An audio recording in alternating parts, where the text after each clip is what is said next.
খণ্ড বিখণ্ড হয়ে গেলে বিজেপি ক্ষমতায় আসতে পারে, সম্ভাবনা আছে। নেতারা বিড়ি খাবে আর কর্মীরা সিগারেট খাবে। নেতারা কি খাবে? বিড়ি। নেতারা খাবে ঝালমুড়ি আর বিড়ি, আর কর্মীরা যারা আসলে কাজ করে তারা যদি কোনো বাড়তি টাকা পায় তারা মুরগা মশলা খাবে আর সিগারেট খাবে। এই কালচারটা তৃণমূল দলের ক্ষমতা কার হাতে আছে? আসল ক্ষমতা এক হচ্ছে, যদি প্রচণ্ড ক্ষমতা আছে মুসলমান সমাজের মধ্যে, এই সরকারকে নিয়ে প্রচণ্ড ক্ষমতা আছে, আমি বলছি প্রায়। এবং 8 পুরুষ আগে আমরা ব্রাহ্মণ ছিলাম, আমি শুনেছি, জেনেছি। তাহলে 500-600 বছর আগে আমরা কি ছিলাম? সনাতনী ছিলাম, হয় উচ্চ বর্ণের না নিম্ন বর্ণের, ভারতীয় ছিলাম, যাকে হিন্দু বলা হয়। খুব ঠান্ডা মাথায়।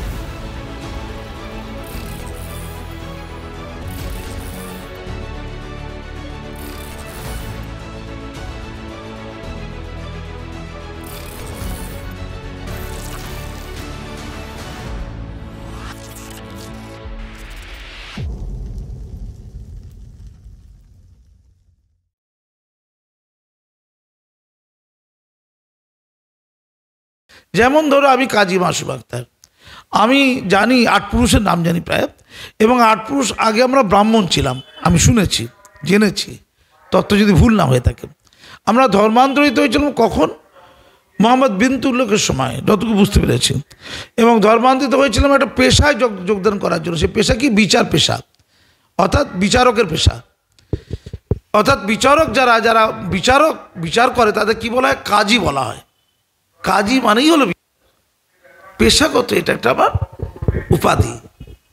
হ্যাঁ, তো আমরা তখন আমাদের পিতা, তস্য পিতা, প্রপিতা, প্রপিতা, প্রপিতা, এইভাবে ইসলাম নিয়েছিলাম। সেটা কত বছর আগের কথা? 700 বছর, এই 700 বছর নয়, 500-600 বছর আগের কথা। হিসাব করে দেখলে তাই পাওয়া যাবে। তাহলে 500-600 বছর আগে আমরা কি ছিলাম? সনাতনী ছিলাম, হয় উচ্চ বর্ণের না নিম্ন বর্ণের, ভারতীয় ছিলাম, যাকে হিন্দু বলা হয়। খুব ঠান্ডা মাথা বোঝুন। হিন্দু নামটাকে ছিল না, আগে ব্রাহ্মণ ধর্ম ছিল।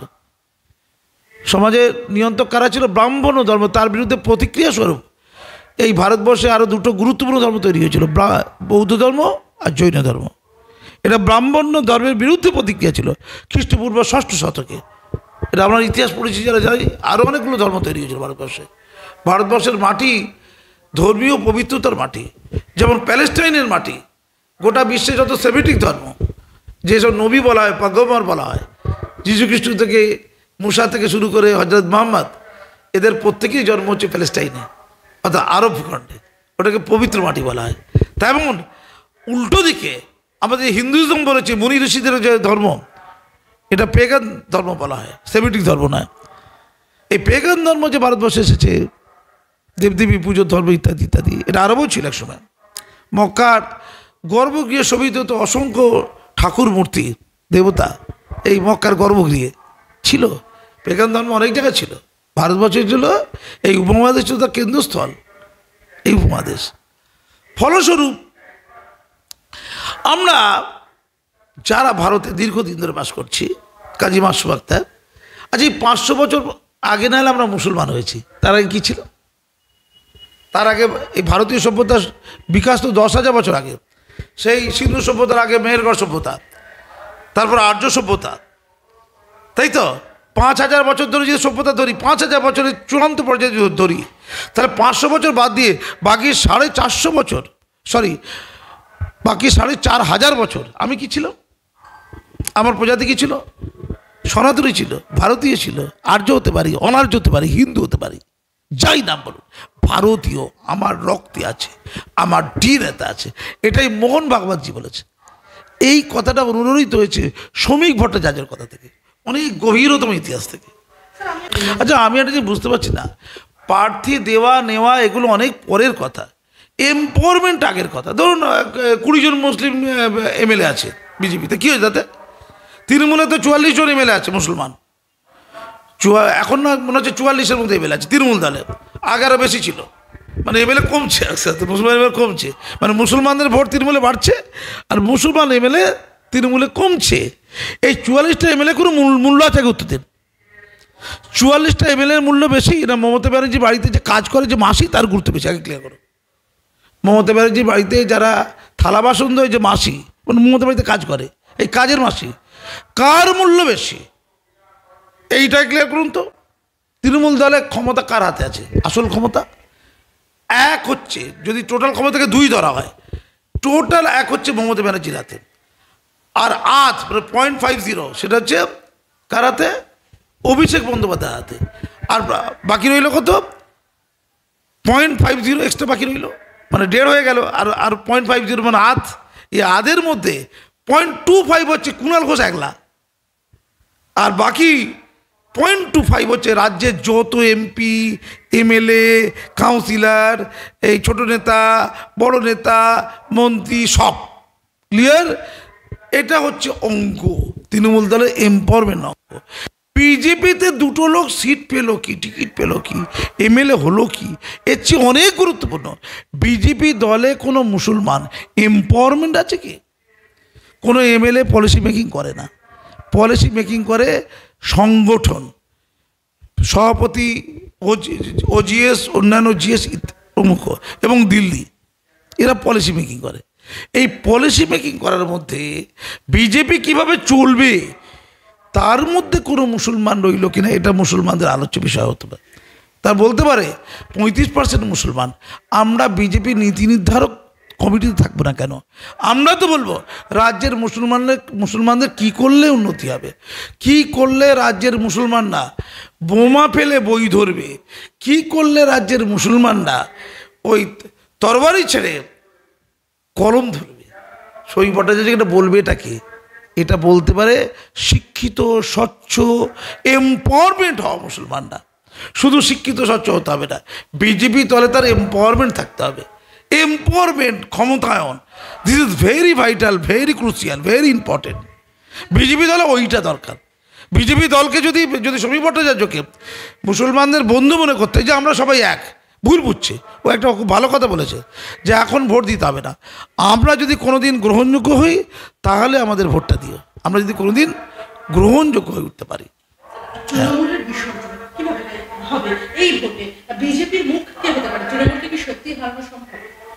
পৃথিবীতে অসম্ভব বলে কিছু আছে নাকি? মানে তৃণমূল পার্টির একটা সময় একটা এমপি ছিল, শুধু মমতা ব্যানার্জি একলা। তারপরে একটা এমপি থাকা দল, কটা এমপি? একটা মেম্বার অফ পার্লামেন্ট অনলি একটা ছিল, সেই দল রাজ্যে ক্ষমতা চলে এলো। বিজেপিতে 2টো আসন ছিল ভারতবর্ষে, একটা সময় ছিল 2টো মাত্র সিট, আমি ছোটোবেলায় দেখেছি। তা থেকে 80 না 88টা হলো ওই বাবরি মসজিদের ঘটনাকে কেন্দ্র করে, মানে ওই ইস্যুতে, রাম মন্দির বাবরি মসজিদ ইস্যুতে। পরবর্তীকালে তারা ক্ষমতায় চলে এলো। আর বামেরা 34 বছর ধরে সবটাই দখল করেছিল প্রায়। তোমার 35, আমার 235 বলেছিল না? সেই বামেরা নিশ্চিহ্ন হয়ে গেল। ফলে জনগণের আবেগ কোন দিকে কখন ধায় সে বোঝা খুব মুশকিল। কিন্তু সে আবেগটাকে একটা জায়গায়, একটা ব্যালট বক্সে নিয়ে যাওয়া আবেগটাকে, এটার জন্য কিছু ডিপ্লোম্যাসি লাগে, এটার মধ্যে জন্য কিছু রাজনৈতিক বোধ লাগে, চেতনা লাগে, কিছু টেকনিক লাগে, যেটা মমতা ব্যানার্জি ছিল।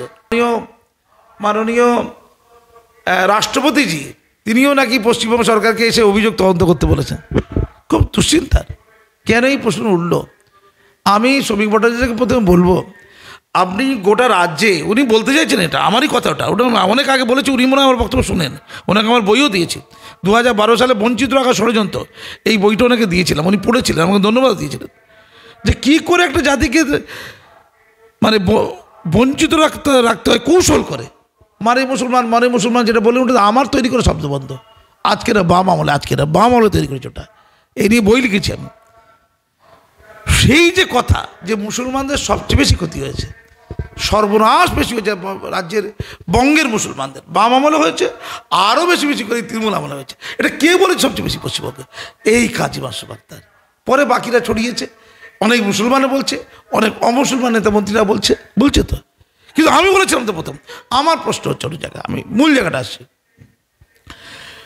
ওনাকে বলি, আপনার দলে কিছু ভালো লোক দরকার আছে, অনেক কর্মী আছে যারা প্রচণ্ড খাটে নিঃস্বার্থভাবে, তাদের খবরের কাছে নাম ওঠে না, আপনি ঠিক বলেছেন, কিন্তু খাটে, নীরবে খাটে, অনেক সমর্থক আছে। এই কর্মীদের মধ্যে আপনি এই রাজ্য চালানোর যোগ্য লোক খুঁজে পাবেন, যাদের হয় কর্মী নয়, সাধারণ মানুষ, কিন্তু সমাজে তাদের অনেক কন্ট্রিবিউশন আছে, মানুষের কল্যাণ তারা করতে চায়, তারা পলিটিক্যাল প্ল্যাটফর্মে গেলে পলিটিক্যালি তারা কল্যাণ করতে পারবে। এই লোকরা কি রাজ্যে নেই? বাংলায় কি সম্পর্কে গেছে?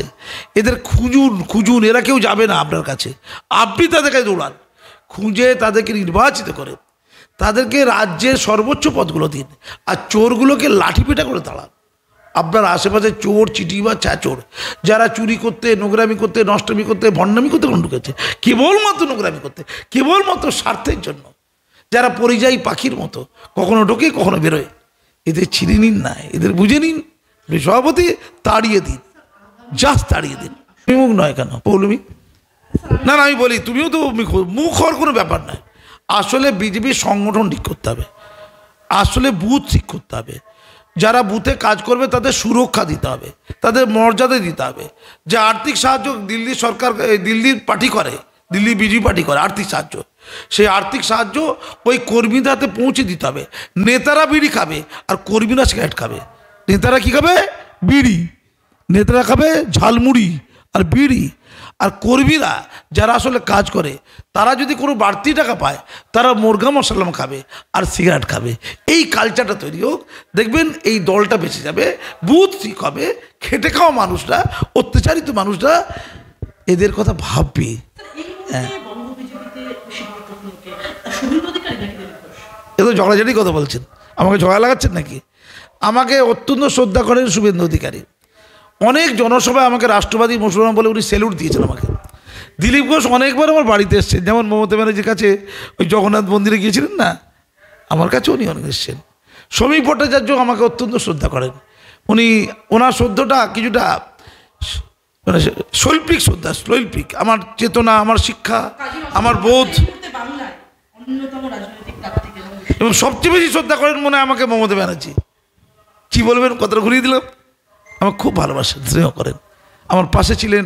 হামলার পরে অপরাধীদের গ্রেপ্তার করতে পারেননি, জেলে ঢোকাতে পারেননি, জাতীয় সঙ্গীতের কেসটা আমাকে রক্তাক্ত করার, কিন্তু আমার নিরাপত্তা দেওয়ার বন্দোবস্ত করেছেন, আমাকে ট্রান্সফার করেছেন, আমাকে বাঁচানোর চেষ্টা করেছেন, আমার চাকরিকে বাঁচানোর চেষ্টা করেছেন। কিন্তু মাননীয়ার একটা সমস্যা আছে, দুধেল গাই, ভোটটা তো মাননীয়ার লাগবে, মাননীয়ার ভোটটা তো লাগবে বলুন।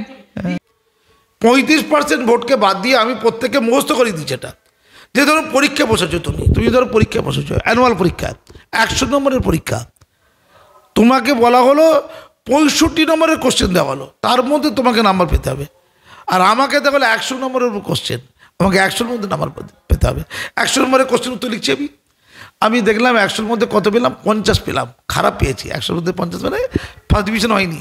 আর তুমি 65-র মধ্যে 45 পেলে, ওটা কিন্তু রেশিও অনুযায়ী বেশি নম্বর পেলে, 65 নম্বর। কে জিতবে? জিতবো আমি, তুমি হারবে, তোমার যোগ্যতা থাকা সত্ত্বেও তুমি হারবে। ঠিক তাই 35%কে বাদ দিয়ে দিলে ভোটের রাজনীতিতে মাত্র 65% থেকে যায় কার হাতে? বিজেপির হাতে। ও 65 নম্বরের পরীক্ষা বসবে, আর মমতা ব্যানার্জি টোটাল 100 নম্বরের পরীক্ষায় 65 প্লাস 35, তার মধ্যে 35 পেয়ে গেছে। ওটা অকবার, ওটা ওই অনেকটা ওই ওরাল পরীক্ষার মতো, ওই সবাই ফুল মার্কস দিয়ে দেয়। এখন ওরাল পরীক্ষাতে ফুল মার্কস দিয়ে দেয়, ফুল মার্কস পেয়ে গেছে। ফলে 35% মমতা ব্যানার্জির পকেটে ঢুকে আছে ভেবে বিজেপিকে রাজনীতি করতে হবে। তাই 35% ভোটটা ওটাকে হয় ভেঙে দেওয়া, অন্য দলের মধ্যে ছড়িয়ে দেওয়া। প্রচণ্ড ক্ষোভ আছে মুসলমান সমাজের মধ্যে, এই সরকারকে নিয়ে প্রচণ্ড ক্ষোভ আছে, আমি বলছি। অথবা কিছু কাজ করে তাদেরকে অনুগত করা, কাছে টানা, কিছুটা ভেঙে গেলে, 35 খণ্ড বিখণ্ড হয়ে গেলে বিজেপি ক্ষমতায় আসতে পারে, সম্ভাবনা আছে। ও তো নতুবা ঈশ্বর যদি আকাশ থেকে বাড়িতে নেমে আসে, বিজেপির হিন্দু ভোট 2%, 3% বাড়াও সম্ভব হবে না। কারণ 34 বছরে বামেরা হিন্দু সমাজের মধ্যে একটা নাস্তিক্যবাদ সেকশন তৈরি করেছে। তারা ধর্মটাই মানে না, পুজোতে আড্ডা মারতে যায়, ঈদে মাংস খেতে যায়, সোজা বাংলা কথা। তারা ধর্মের নামে আতঙ্কিত হবে না, বরঞ্চ উল্টো হবে। যত হিন্দু তুমি এক বলবে, তত তারা হিন্দু ধর্ম থেকে অসহিষ্ণু বলে বেরিয়ে যাবে, উল্টো হবে না। সেই সংখ্যাটা কত জানেন তো? বামেদের যে 15% ভোট বলছেন, তার মধ্যে অন্তত 5-7% অন্ধভাবে নাস্তিক, ধর্মই মানে না, তারা হিন্দু ধর্মে। মুসলমানদের মধ্যে নাস্তিক খুঁজে পাবেন না আপনি, খুব রেয়ার, খুব ঠান্ডা মাথায় বুঝতে হবে অঙ্কটা।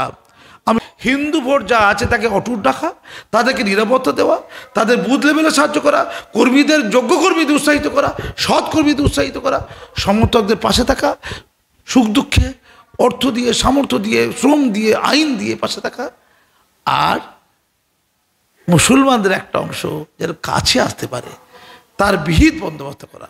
আর সেটা করতে গেলে মুসলমান সমাজে দেশপ্রেমী অগ্রণী অংশে যারা আছে, যারা ডেডিকেটেড, কোনো কিছু গোলামি যাদের মধ্যে নেই, যারা মানুষকে শুধু ভালোবাসে, যারা দিনের শেষে শুধু মানুষ দেখে, হিন্দু মুসলমান কিচ্ছুটি দেখে না, তাদের মতন লোককে শুধু নামের জন্য দূরে রাখা যাবে না। ওই নাম মুসলমান নাম না, সে ভারতীয়, তাকে এম্পাওয়ারমেন্টে রাখা, শুধু টিকিট দেওয়া নয়, এম্পাওয়ারমেন্ট, ক্ষমতায়নে, পলিসি মেকিংয়ে, পলিসি নির্ধারণে। বাংলার বিজেপি কি করে চলবে একটা মুসলমান বলবে, এইটা এর চেয়ে ভালো করে পরিষ্কার করে আর কেউ বলতে পারবে যাই না, পরিষ্কার বলতে। একদম শেষের দিকে কয়েকটা প্রশ্ন আপনার কাছে। 9ই আগস্ট আরজি কর কাণ্ডের 1 বছর পূর্তি হচ্ছে, আর তার আগের রাত 8ই আগস্ট ফের রাত জাগবেন জুনিয়র ডাক্তাররা, মশাল হাতে মিছিল করবেন কিং জল অনিকেত দেবাশিসরা। তবে 9ই আগস্ট রাজ্যের বিরোধী দলনেতা শুভেন্দু অধিকারীর ডাকা মিছিলে থাকছেন না তারা, এমনটাই জানিয়েছেন জুনিয়র ডাক্তাররা। এবং 9ই আগস্ট শুভেন্দু অধিকারীর সাথে মিছিলে হাঁটছেন নির্যাতিতার মামা। সোমবার সাংবাদিক সম্মেলন করে কথা জানানো West Bengal junior doctor front. কিচ্ছু না, আমি অঙ্ক তো আগে বলেছিলাম, আমি বলেছিলাম একসময় চুলোচুলি হবে, এখন চুলোচুলি হয়নি তো, তুই বুমনি কিন্তু আসবে। তিলোত্তমার বাবা মা ভার্সেস অনিকেত দেবাশিস, এই টিম, চুলোচুলি হবে, গালাগালি, এতদিন গলাগালি ছিল না, চুলোচুলি গালাগালি হবে। এর জন্য তুমি বুমনি আমার কাছে আসবে, দেখে নেবে, টাকা ভাগাভাগি নিয়ে ঝামেলা হবে, এতটা বলে দিলাম। ওরাই তো দাবি করেছিল যে তিলোত্তমা বৃহত্তম স্বার্থে যেই আসুন না কেন ওয়েলকাম, বলেছিল না? তাহলে তাহলে শুভেন্দু অধিকারী আসলে ওয়েলকাম নয় কেন? বামেদের ঐক্যবদ্ধ করা এই লক্ষ্য ছিল নাকি? এটা তো বিজেপি তাই দাবি করে, তৃণমূল তাই দাবি করে। শুভেন্দু অধিকারীর কাছেও বাম্মা যাচ্ছে না, এটা তো চপে টাকা দেওয়া মুখে মিডিয়ায় জুনিয়র ডাক্তারদের নেতাদের। আমি তো বলছি পরবর্তীকালে তিলোত্তমা বাম্মার সাথে জুনিয়র ডাক্তারদের যা দৈরত হবে সেটা নিয়ে মিডিয়াতে প্রাইম নিউজ হবে। এটা হচ্ছে মিডিয়া স্পন্সর আন্দোলন। আমি বললাম কি লোককে বোকা বানানো হয়েছে, বিপুল টাকা যে তোলা হয়েছে তার হিসাবটা দাও। কিছু লোক তোমার মাথায় উকুন হোক যারা বলেছে তারা আস্তে করে চেটে যাও, ওই আস্তে করে চড়িটা চাটার কথা ছিল। দাঁড়াও, দিদি চড়িটাকে বলছিল আস্তে করে চাটতে, আস্তে করে চেটে যাবো, নাচছে মেয়েরা, খামতে খামতে নাচছে, ডান্স হচ্ছে। কেউ মরে গেলে সব ডান্স হয়, আর খাওয়া দাওয়া আর মদ খাওয়া হয়, মরে গেলে এটাই হয় আর কি। কি মানে কি ত্যাগ, কি স্যাক্রিফাইস! কাঁদলো কজন, ডান্স তো করলো প্রচুর জন। তো আস্তে করে চেটে যেতে গিয়ে ওরা জোর করে চেটে ফেলেছে। কারা? দিদি চড়িটা, ওই ওরা যারা সব আস্তে করে চাটতে বলেছিল, ওরা জোরে চেটে ফেলতে চড়িটা ছিঁড়ে গেছে, ওই ছেঁড়া চটি। তখন একটা টিভি চ্যানেল ওঠে, ইমাম পরিষদের হেড ইমাম, তিনি বললেন দিদির কাছে মুসলমান হচ্ছে ছেঁড়া চটি, এতেই আমরা গর্বিত। বিজেপি তো তাও দেয় না, অর্থাৎ তাদের কাছে ছেঁড়া চটি, লেভেলটা বুঝুন। ওই ছেঁড়া চটিটা করলো কে? ওই জুনিয়র ডাক্তারদের স্লোগান অনুযায়ী আস্তে করে চেটে যাও দিদি চটি আর কি, জোরে চেটে ফেলেছে। আর তোমার মাথায় উকুন হোক, আমার মনে হয় ওরা সকাল বিকেল চিৎকার করে করে প্রত্যেকটা পুলিশের মাথায় উকুন করে দিয়েছে। আমাকে তো পুলিশরা বলছিল রাস্তায়, স্যার আমাদের মাথায় খুব উকুন হয়ে গেছে। ওই জুনিয়র ডাক্তাররা স্লোগান দিয়ে ভগবানকে বলে উকুন করে। আচ্ছা, এটা কোনো আন্দোলন? জাস্ট পাগলামি, বিপুল টাকা খরচা। ওই টাকাটা না পেলে কি আন্দোলন করতো? এখন টাকাটা খরচা করছে। এখন ওরা যাচ্ছে ওই জীবনে কোনোদিন আন্দোলন করেনি, জীবনে গান্ধী মূর্তি পাওয়ার দেশের লোকেদের পাশে দাঁড়ায়নি, খুব ঠান্ডা মাথায় বসতে হবে। জীবনে মাতৃ মূর্তি পাওয়ার দেশে যাদের মেন্টার, আমি মেন্টার, মাতৃমূর্তি পাওয়ার দেশে অসহায় শিক্ষকদের পাশে দাঁড়ায়নি। কিন্তু তিলোত্তমা ঘটনার পর ওই চাকরিহারা শিক্ষকদের কাছে কিন্তু যাচ্ছে। খরচা হিসেবে দেখিয়ে দেওয়া যায়, ওখানে এত খরচা হয়েছে। টিভি চ্যানেল বলে দিয়েছে, এই তোদেরকে ওই সব জায়গায় যেতে হবে, তোদেরকে বিপ্লবী শাস্তি হবে, তারপরে তোদের পেট খারাপ করলে ওটা আমি নিউজ করাবো। মানে ওদের পেট খারাপ হয়ে গেলেও টিভি চ্যানেল টকশো করবে। এটা মিডিয়া স্পন্সর আন্দোলন। তিলোত্তমা আন্দোলন কী আন্দোলন? মিডিয়া স্পন্সর আন্দোলন। মিডিয়া না থাকলে দুটো লাইনও নিউজ হয়ে চড় বন্ধ হয়ে যেত। যেমন আলিপুরদুয়ারে ধর্ষিতা 3 জন মারা গেছে, ছোট্ট বাচ্চা মারা গিয়ে পুড়িয়ে দেওয়া হয়েছে, একটা নিউজেই, কেউ জানে না তাদের নাম। সেখানে যাওয়ার কথা একদম, সেখানে যোগদান কথা একদম মানে সবিস্তারে নাকচ করে দিলেন জুনিয়র চলবে না। তাদের নেতৃত্ব, তারা টাকা সংগ্রহ করছে, তারা মাথা। শুভেন্দু নিয়ে নেবে? তারা ওরিয়েন্টেড হবে। এখনো টাকা তুললে উঠতে পারতো, বন্ধ হয়ে গেল টাকা ওঠাটা এই শুভেন্দু পাল্লা পড়ে। ভাই আমি দিনের শেষে টাকা দেখতে পাচ্ছি, তুমি খেয়াল করে দেখেছো কি? এটা আমার সব কথাগুলো ঘুরে ঘুরে টাকায় গেছে। কিন্তু এই টাকা নিয়ে তিলোত্তমার নামে যে টাকা তোলা হয়েছে, ওই টাকাটা পুরো দিয়ে দেওয়ার কথা ছিল তিলোত্তমার বাম্মাকে। তিলোত্তমার বাম্মাকে, ওইটা কিন্তু 10 লাখ টাকার গল্প নয়, কিন্তু পশ্চিমবঙ্গ সরকার 10 লাখ টাকা নয়, কিন্তু ওটা 10 কোটি টাকা হতে পারে, পরবর্তীকাল চুল ছেড়াছেড়ি হতে পারে। আমি নাম বলবো না, অনেক লোকই ওই ক্ষতিপূরণ টাকা নেয়নি অনেক ঘটনায়। একজন বাবা সারাক্ষণ ফোন করছে আমাকে, তাকেও 5-6 লাখ টাকা দেওয়ার কথা ছিল। তিনি বিপ্লবে পাগলা হয়ে গিয়ে না বলে দিয়েছিল। তখন আবেগ, সবাই গরম খাচ্ছে, মিডিয়া গরম খাচ্ছে, ও কি ত্যাগী রে বাবা, কি বিপ্লবী রে বাবা। এখন সারাক্ষণ ফোন করছে, দাদা ওই 5-6 লাখ টাকাটা পাইয়ে দেওয়া যাবে না দাদা? আমাকে করছে ফোন, আমি প্রমাণ দেবো এটা। সে তখন বিপ্লবী ছিল, বিরাট বিপ্লবী। আমি তামান্নার মাকে সাবধানে চলতে বলছি। লোকের কথাতে গরম খাবেন না আপনি। মিডিয়া বয়ে গরম খাবে, খাঁদাবে, আপনি খাঁদবেন না। হয়তো আপনি দেখুন ন্যায় পাচ্ছেন কিনা। তিলোত্তমা ন্যায় পাইনি, তামান্নাও ন্যায় পাবে না, পাবে না ন্যায়। কাজী মাসুম আক্তার প্রত্যেকটা অসহায়ের পাশে আছে। যাদের পাশে কেউ নেই আমি তাদের পাশে থাকি। আমি তিলোত্তমার বাম্মার কাছে যাইনি, কারণ ওর পাশে অনেকে আছে। আমি তামান্নার বাম্মার কাছে যাইনি, কারণ ওর পাশে অনেকে আছে, মিডিয়া আছে। যারা যায় মিডিয়াকে বাইট দেওয়ার জন্য যায়, এই মিডিয়া আছে তো, এবিপি আনন্দ আছে তো, 24 ঘন্টা আছে তো, তবেই যাবে, তবে বাইট দেবে। আমার লাগে না। শোনো, ভালো করে শোনো, আমি কাদের পাশে আছি যেন?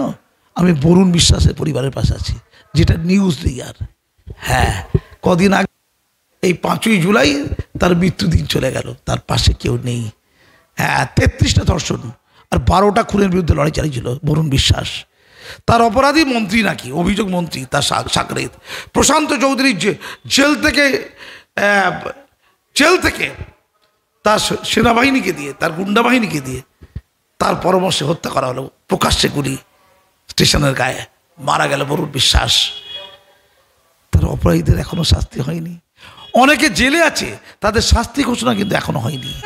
না, বলে নেই 33টা ধর্ষণ, 12টা মার্ডারের বিরুদ্ধে লড়াই করেছিল বরুণ বিশ্বাস নিঃস্বার্থভাবে। অনিকেত মাহাতোরা কি এরম লড়াই করেছে যাকে গুলি করে মারতে হবে? দেবাশিস আসফাকুল্লা না কি নাম একটা, যার ডিগ্রি ছিল বাড়তি, MS, এখনো কি বরুণ বিশ্বাসের লেভেলে গেছে? আমি গ্যারান্টি দিয়ে বলছি, বরুণ বিশ্বাসের, আমি নিজের কথা বলবো না, পায়ের ধুলোর যোগ্যেরা না, কিন্তু বরুণ বিশ্বাসের নিয়ে যত আলোচনা হয়েছে তার চেয়ে অনেক গুণ বেশি আলোচনা, তার চেয়ে অনেক গুণ বেশি TRP, জনগণের টাকা, অর্থ এবং আস্তে করে চেটে যাওয়া নাচ এই মাহাতোরা পেয়েছে। না, বলে দিই, মণিমুড়ি কি এক হয়ে গেল। আসল প্রতিবাদীরা আলোচিত নয়, তারা চলে গেছে সরে। কারণ এই যে প্রতিবাদ আন্দোলন, মিডিয়া স্পন্সর মুভমেন্ট, মিডিয়া বলবে, মিডিয়া যাবার জন্য টকশো, মিডিয়া গেলে ওটা নিয়ে লোকজন দৌড়ায়, মিডিয়া না গেলে দৌড়ায় না। যেমন